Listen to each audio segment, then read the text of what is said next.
ziua! Am o întrebare. Știți cumva ce înseamnă fisc? Fisc?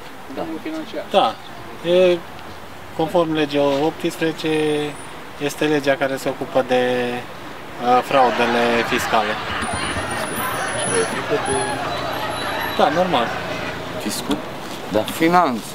Cred că sunt aia care îți controlează banii în țara asta, nu? Nu. Nu. Nu? Nu. Nici mă interesează. Nu? Dar de ce avem fiscul? Dar nu e fisc. Fiscul? Da, fisc. Cu taxele, cu...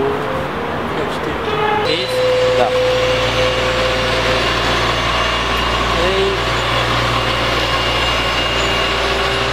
Ăștia de la control financiar.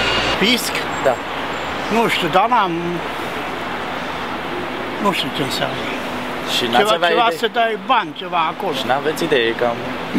N-am. Nu? Nu sunt om de afaceri, nu sunt. Fisc? Da. Ai auzit? Aia ce amendează și confiscă. Și mi-e frică de ei. Dar ne frică foarte tare. Filmează-mă, mă. Fisc? Da. Nu? Și n-ai avea idee cam ce ar însemna. La bani? Fiscul? Da. E garda financiară, nu? Poftiți? Nu e garda financiară. Și vă-i frică așa, oarecum, de fisc, de... Pentru? N-am niciun motiv.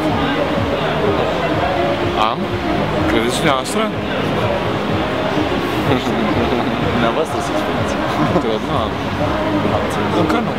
Sper. Bine, am niște impozite, trebuie plătite, dar ok. Ok.